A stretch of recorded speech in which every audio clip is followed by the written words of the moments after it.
Hey there, my name's Jordan, and I'm a financial coach and financial planner. And today I'm your host at the Reimagine Wealth podcast, where we share imperfect stories about embodying our values, weaving just system level safety nets, and working to build the world that we want to live in, one where we all get to have our needs met and thrive. Let these be shared learnings that allow you to more deeply explore, experiment, and shift, and that allow us to unlock our collective knowledge. This show is ad-free and available to everyone, and it wouldn't be possible without your love and support. So if you like what you're listening to, please like, review, subscribe, and share the show with those in your community. If you're able, please support my work to produce the show by becoming a paid member of my Substack, which starts at $6 a month. Link to that and more is in the show notes. Thank you so much for listening. And now let's get into the show. Hello. I'm recording this the morning of April 2nd. It is Passover as well. So if you observe the holiday, happy Passover. And I did not foresee myself recording this episode. And yet, here I am. Because what is happening in the larger macroeconomic impacts, I'm noticing, or at least I have a sense, that your average everyday people don't really have a sense of what this means or what might be coming.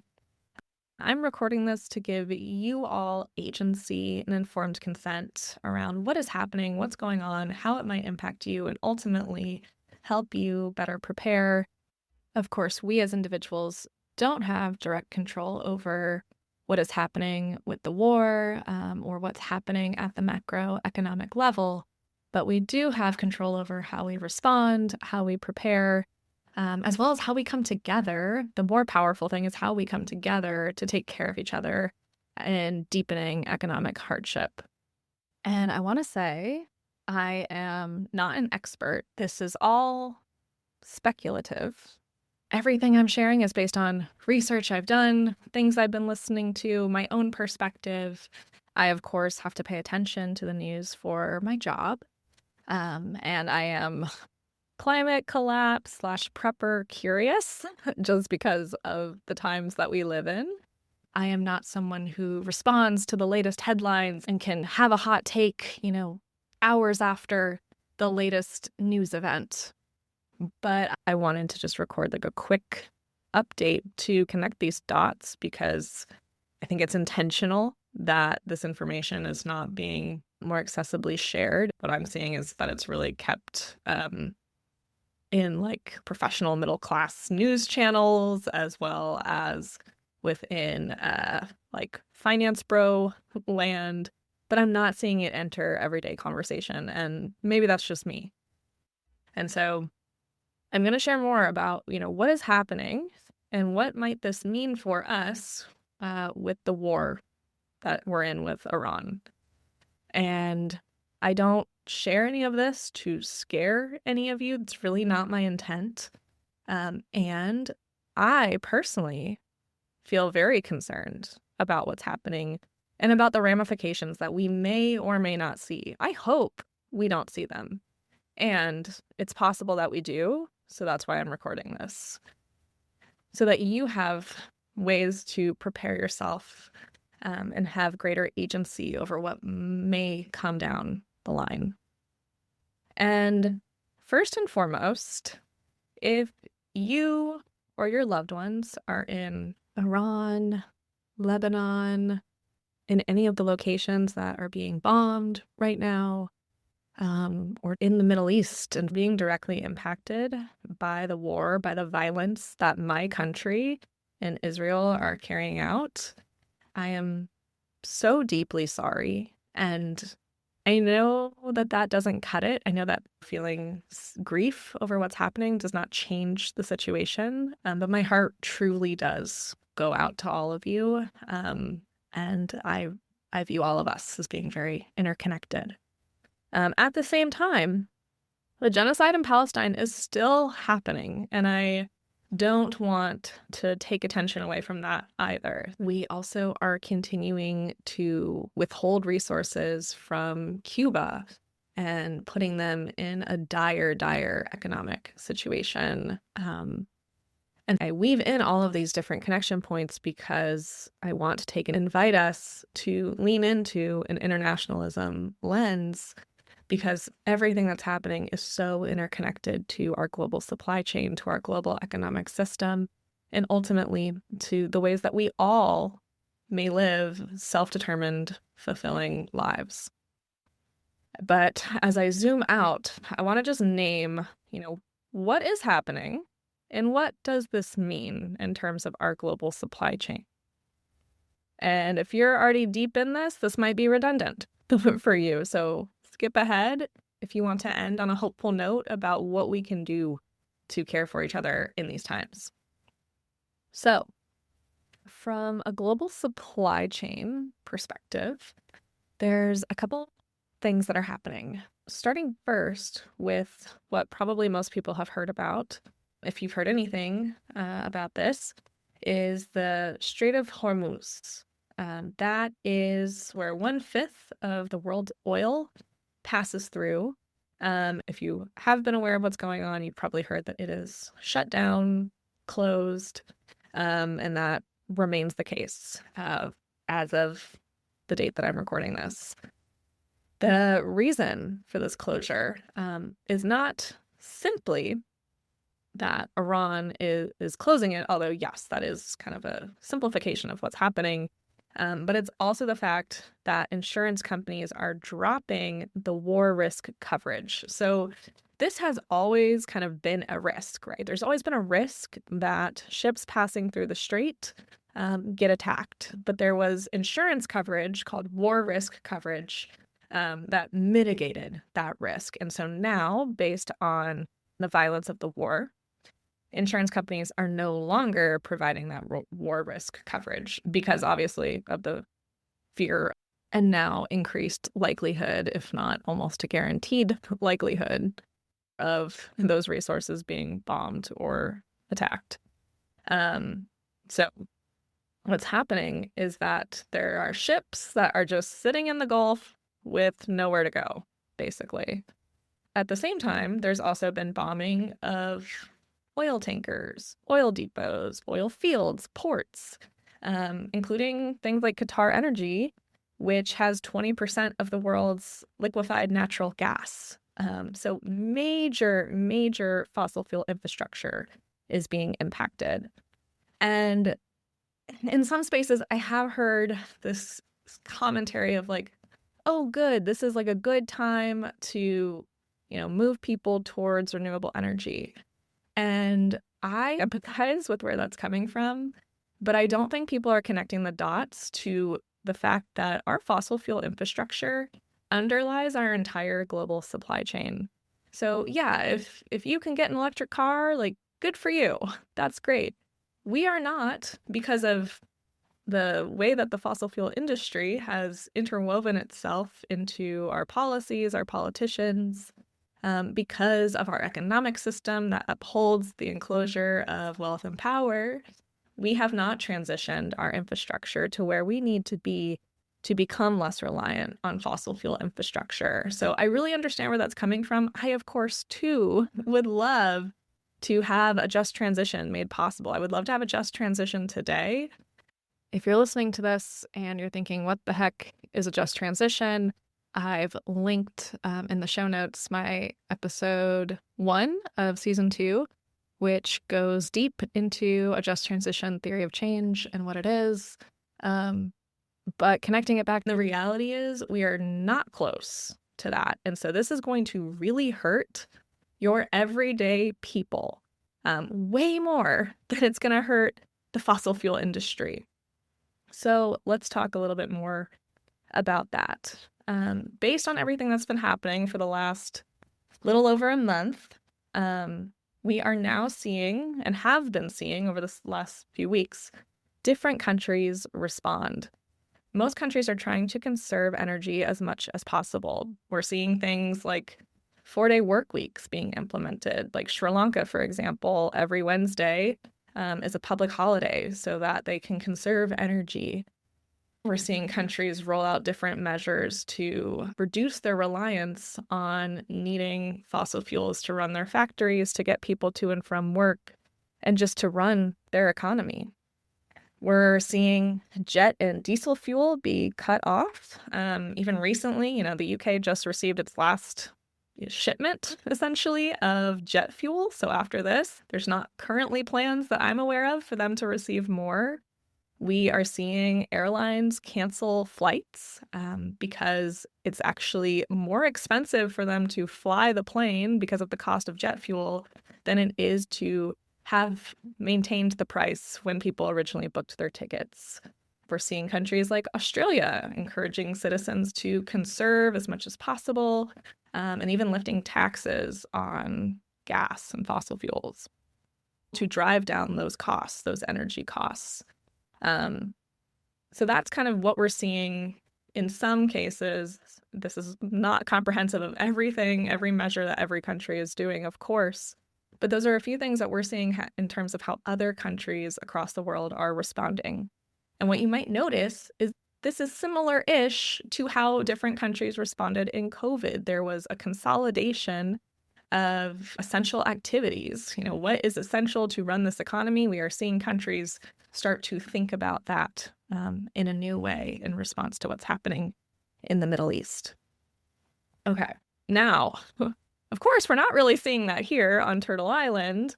And that is both because we are in this very tumultuous place of our administration and our president really not acknowledging what's happening. They're acknowledging it, but also acting as if it's going to end any day. And Wall Street is continuing to just run on this notion of we're optimistic that the war is going to be over soon. If that happens, great. I hope the war is over soon. I hope that happens. And I don't know that the war will be over soon, especially given the latest address that Trump made last night. There's really no indication that we're moving towards a peace agreement or anything along those lines, other than him just brazenly saying that the war will be over soon, but with no clear plan to get there. Okay, so now let's talk about, I myself live on Turtle Island, the so-called US. Let's talk about what we might expect here, and how we all might be able to better prepare and respond if this war continues to go on. So we already have seen the price at the gas pumps go up. That's relatively obvious. We're starting to see that impact everyone, right? We're all talking about the price of gas. That, of course, is going to impact people's ability to commute, as well as our own transportation and shipping. We're hearing about people who, like TSA workers, who literally cannot afford to commute to work because they haven't received a paycheck. So that is becoming more and more intensified.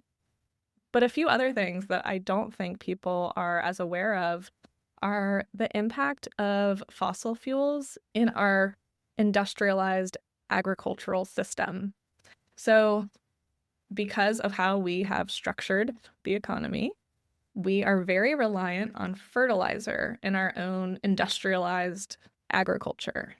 And so this fertilizer, these like nitrogen fertilizers that determine both the yield size that influences the availability and the price of food, is synthesized from natural gas and sulfur that is scraped from oil and gas streams. So it's essentially sulfur byproduct in natural gas. That is a key component of these fertilizers. This means that we are in springtime right now. Our farmers are hard at work trying to produce the food to feed us, but we don't own the means of production for one of the key components going into these fertilizers. And so this means that we are likely to see less readily available food in the coming seasons. I don't know exactly when. And we are likely to see the price of food significantly go up. And this impacts, you have to feed yourself, right? This impacts every single person.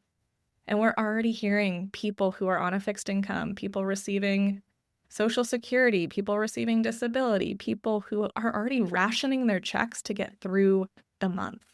And we're hearing about people who are foregoing eating in order to get essential medication. So this is going to be hitting people even harder. So that is a huge, huge concern that I have. But that is not the only petroleum-based product that is foundational to our global supply chain. Sulfur, that is also the byproduct that I was mentioning before of petroleum, is used in many pharmaceuticals. Helium, which is a byproduct of liquid natural gas, is used to cool down things very, very quickly. So it's critical to producing things like fiber optic cables that are used in different telecom networks, that help to power like broadband and mobile networks that could cause telecom disruptions if we have a shortage of them. It also is used to power things like data centers. It helps to cool down data centers in semiconductor manufacturing and medical applications, things like MRI machines, for example. So it's not just balloons that are impacted by a helium shortage. Because of the missile strikes that have been happening, helium supplies has gotten squeezed so hard. There are warnings of a shortage of these fiber optic cables that are vital to our telecom infrastructure, and just a shortage of helium in general. So what does that mean? So this is going to impact things like major telecom networks, things like data centers that are powering this rise of AI. And I am certainly not someone who supports data centers being built. I think that AI, just like money, is a tool. It can be used for good. It can be used for evil.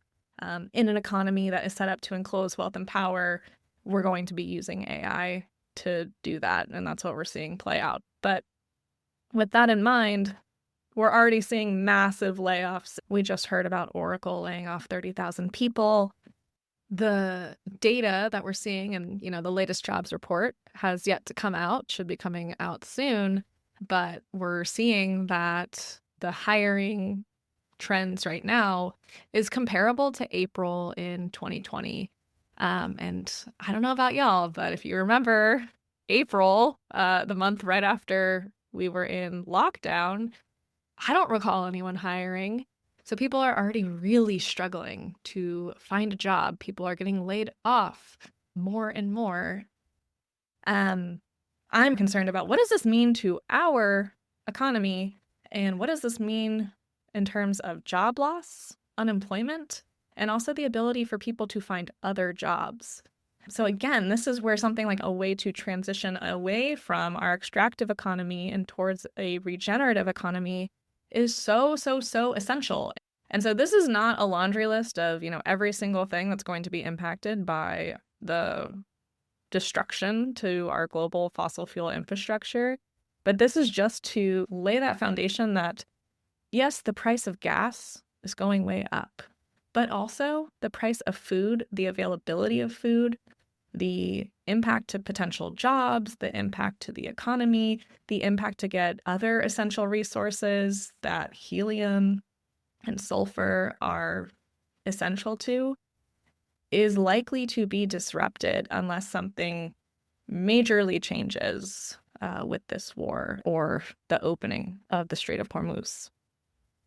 And so, again, I don't say any of this to scare anyone, but this is having some similarities with 2020, with the economy shifting, but also of the late 70s in the US, where there was huge, huge lines at the gas pump and rationing of oil.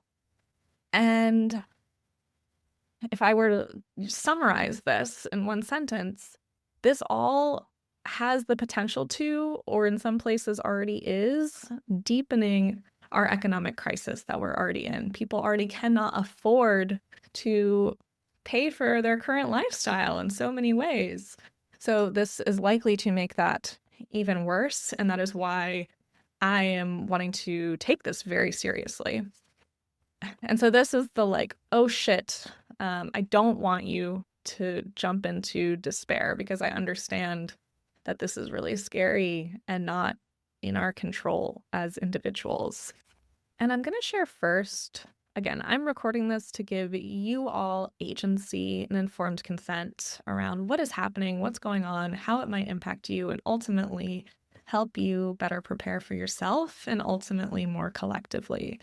So I'm going to start first with what are some individual things that you have control over to help better prepare for what might be coming. Everything I'm sharing, I can't predict the future, right? I'm not a journalist. I'm not, deep in on the macroeconomics every single day. So it's possible that what I'm sharing does not fully come to be. And I hope it doesn't, because the impacts are going to be very devastating.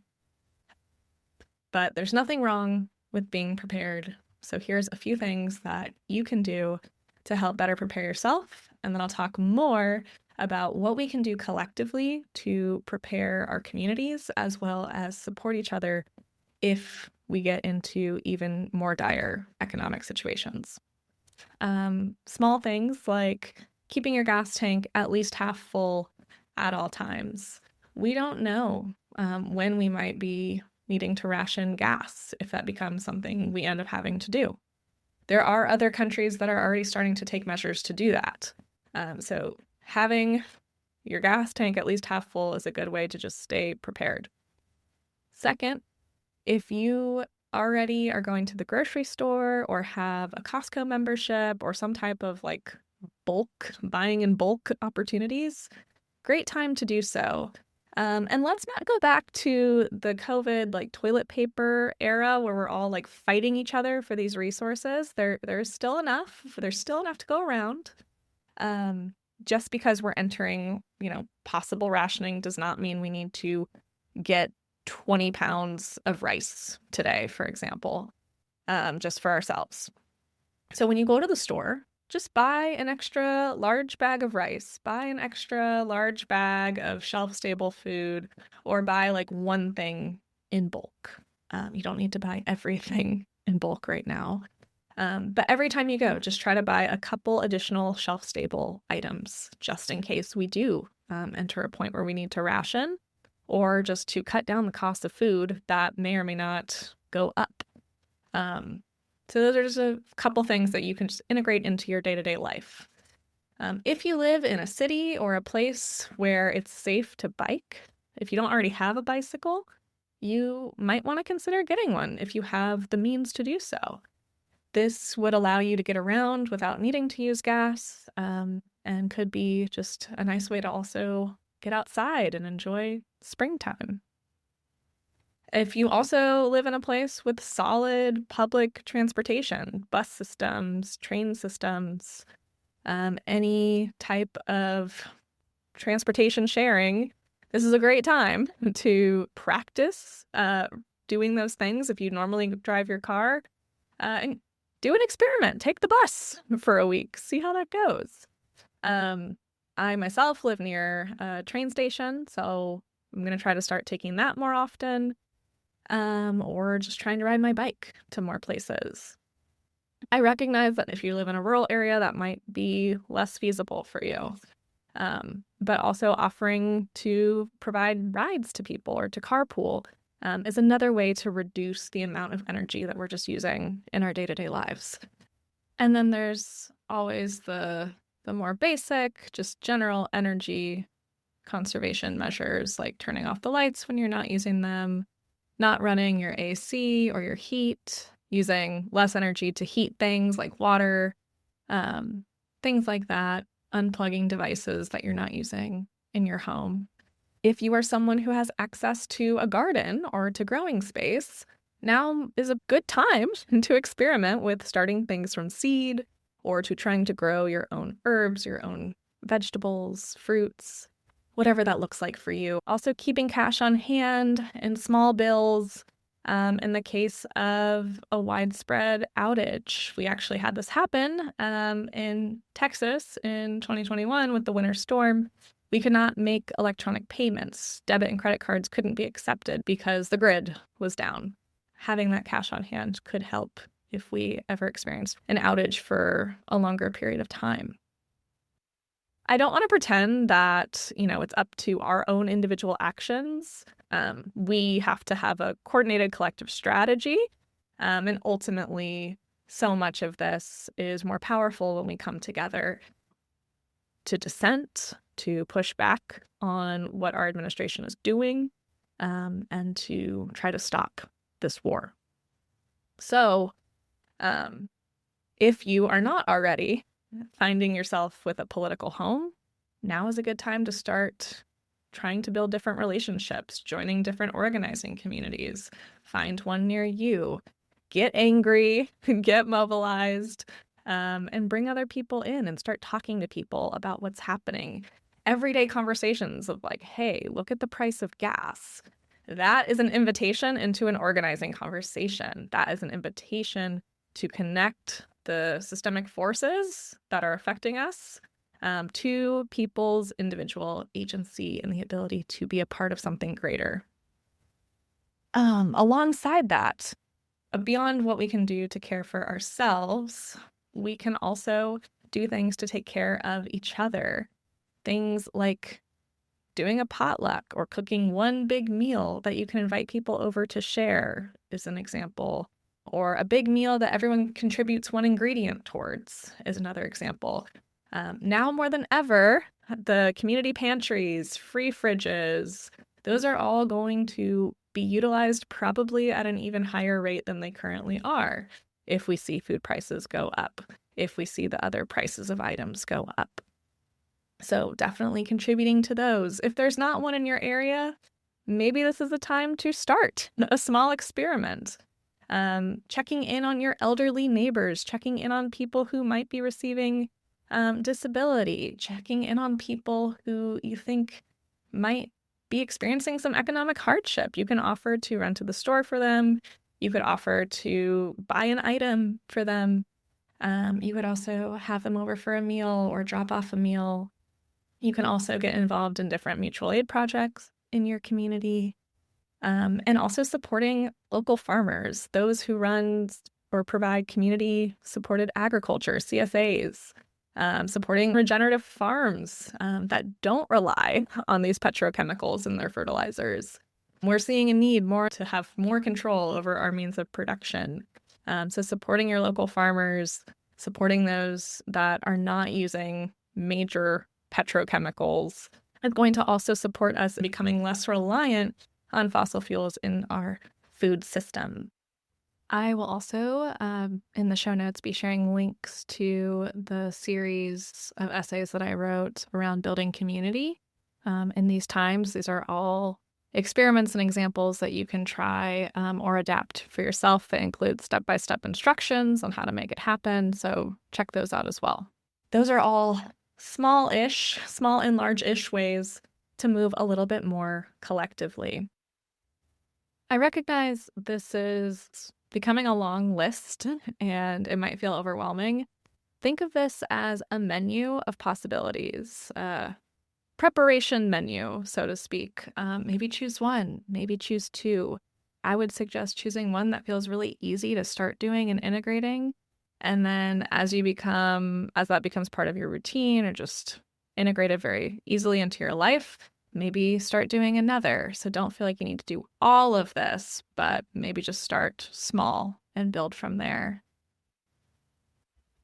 And if you're someone who is already thinking about this, doing your own steps to prepare, or doing the powerful and necessary work of doing it through a collective effort, building collective safety nets around you, would love to hear from you in the comments. Let's learn from each other. Let's share what we're up to and help ignite our imaginations as to what is possible. So open invitation to drop in the comments and share what you're doing. What I really hope to leave you with, I know there was so much information that I just shared, but ultimately our real power lies in our ability to come together, to push back and resist, and also to build alternatives and to care for each other. So this is really an invitation to not let our fear lock us into freezing or hoarding more than we need, but to also challenge ourselves to move beyond that fear and that anxiety, to move towards each other, to build trust with each other, to care for each other, even if we might not hold the exact same beliefs or the exact same values. The people near you are going to be the people you will turn to most in times of disaster. And so starting to lean on those relationships, to develop those relationships, and to come together is going to be what can hold us in these times. Thank you so much for listening to the Reimagine Wealth podcast. You can find resources and links from today's episode in the show notes. And if you enjoyed this episode, please like, review, subscribe, and share this with those in your community. If you'd like to support the show, you can become a paid member of my Substack, which allows me to sustain this work and have more episodes to share in the future. Again, links to all of that and more are in the show notes. And until next time, I'm sending you resilience and warmth, and thank you so much for tuning in.